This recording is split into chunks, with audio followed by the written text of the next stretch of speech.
Renan, e caso você seja eleito, você já pensou, por exemplo, no ministro da Fazenda, os cargos mais importantes, ministro da Fazenda e ministro da Justiça e Segurança Pública, você já tem em mente quem seria ou qual o perfil dessas duas pastas? O perfil, por exemplo, o ministro da Fazenda, que eu já sei, já vou avisar também em primeira mão.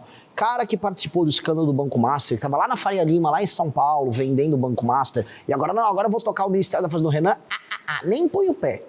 Porque é enganar o povo, tá enganando todo mundo. Enganou a galera para vender título podre do Banco Master, agora não vai participar do meu governo. 2, não vai ser alguém com um perfil também só fiscal. Porque eu sou fiscalista, quero reduzir gasto, vou fazer isso. Tem que ter isso e um perfil ligado à tecnologia, porque o mundo será logo mais o mundo da inteligência artificial e o mundo das terras raras e dos superprodutos feitos com terras raras. E criptomoeda, você... Também sou totalmente favorável. Inclusive, o meu ministro da Fazenda tem que ser amigo das criptomoedas.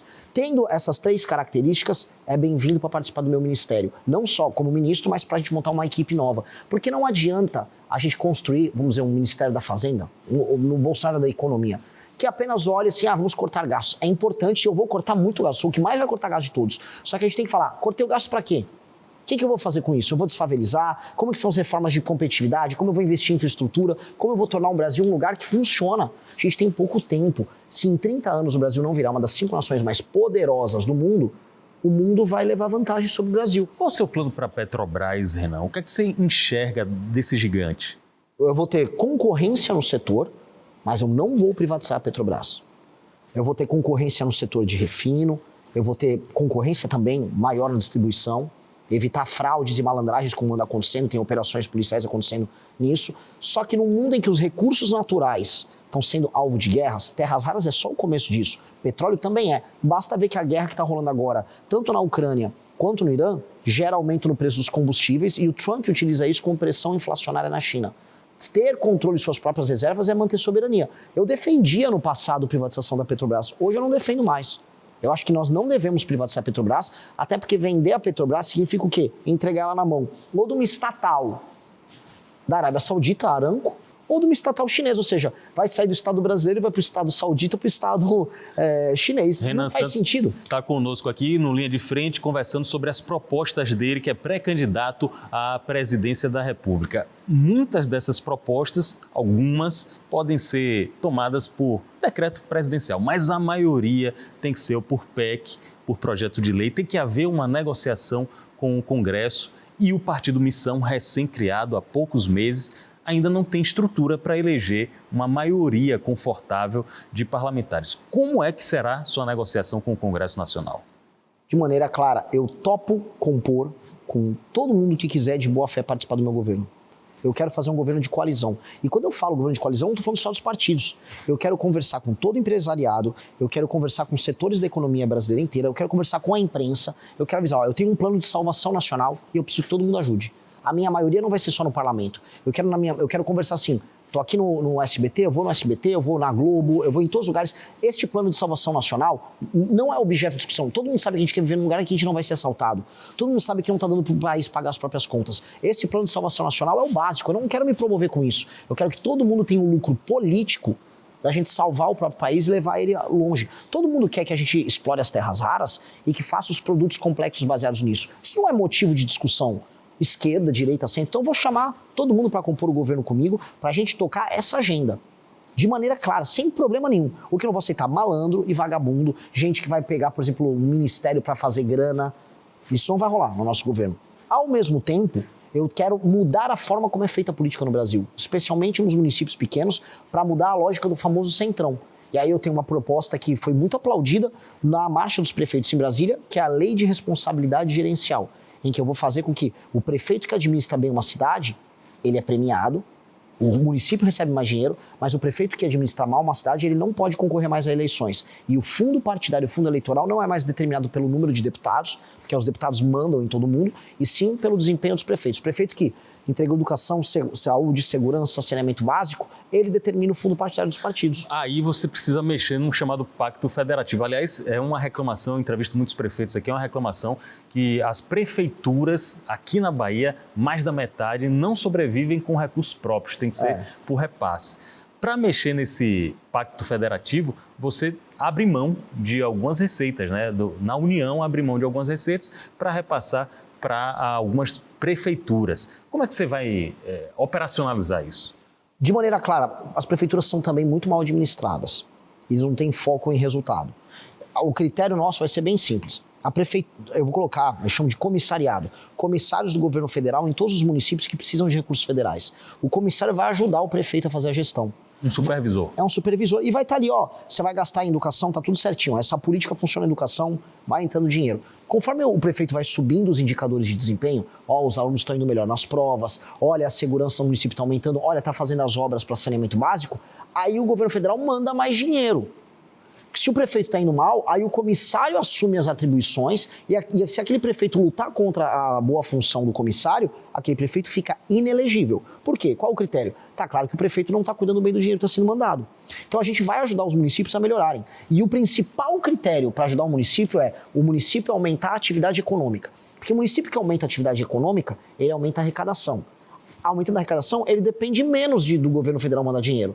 E aí as pessoas ficam menos aonde? No Bolsa Família, recebendo assistência. A gente faz aquele município funcionar. A melhor coisa para o Nordeste é fazer os municípios aumentarem a atividade econômica, que é o que a gente vê, por exemplo, Luiz Eduardo Magalhães, no oeste do estado. No oeste do estado, os municípios estão bem. Eles geram arrecadação, as pessoas têm dinheiro, as pessoas não dependem do estado, as pessoas compram carro, avião, as pessoas estão mais felizes ali. Mesma coisa no sul, a região de Conquista. Então, eu preciso que a Bahia seja mais assim.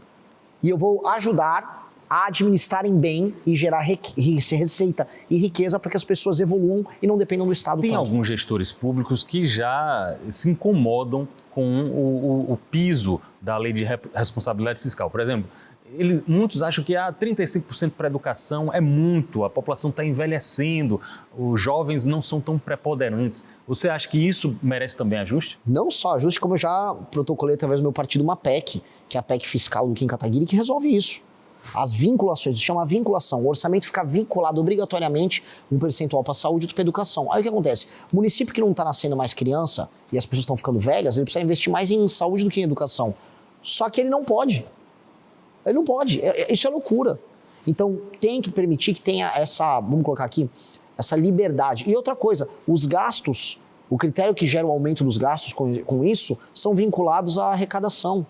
E não pode ser assim, porque você prende, vamos dizer, o município no que ele gastou e você vai travando sempre para cima, ferrando o orçamento dos municípios. Eu vou dar muita liberdade com essa desvinculação dos prefeitos. Bora falar de isonomia e autonomia entre os poderes, porque a população leiga, Renan, você sabe melhor do que eu, fica assustada com alguns embates executivo, legislativo, judiciário e também com o protagonismo que o judiciário, que o STF tem nos últimos anos aqui no país. Basta dizer que é difícil encontrar alguém que escale os 11 da seleção brasileira, mas todo mundo sabe escalar os 10 atualmente do STF. Isso incomoda você e como é que você pensa em ter uma isonomia no executivo, já que eu conversei aqui com um especialista, um deputado que foi por 8 mandatos deputado federal, ele falou o seguinte: Bolsonaro terceirizou o executivo para o legislativo, para o Congresso, e Lula terceirizou o executivo para o judiciário, pediu apoio ao judiciário. Como é que você entra aí nesse fogo cruzado? De maneira bem clara, eu represento a retomada do poder pelo poder executivo. País sério, o poder executivo executa. O Brasil hoje não tem isso. Então eu estou vindo com um plano de governo muito sólido. Esse plano de governo parte da seguinte premissa: eu vou aumentar a capacidade de investimento do Estado e o Estado vai fazer as coisas acontecerem. Eu vou destruir o crime organizado em 1 ano, isso precisa ser feito em 1 ano, os brasileiros precisam se sentir seguros e andar na rua com o celular na mão, sabendo que não vão ser roubados, e só o Poder Executivo pode fazer isso. Então, se o Poder Judiciário, eu vou fazer uma operação para limpar, sei lá, o Gamboa do Comando Vermelho, aqui, eu vou fazer uma operação. Se o Judiciário vier não pode, eu não vou obedecer. Eu não quero brigar com o Judiciário, eu não quero nenhuma guerra com o STF, eu não quero nada. Eu quero tocar o programa que me elegeu. Agora, se vier um juiz, o Renan não pode subir com a polícia e junto com as forças armadas ali o Gamboa, porque sim, porque os direitos humanos... Meu amigo, se está dentro da lei, eu vou fazer o que está dentro da lei. O STF tem que parar de ficar invadindo as prerrogativas do Executivo. Não quero brigar com o STF, só parem de ficar fazendo essa palhaçada, porque isso é palhaçada.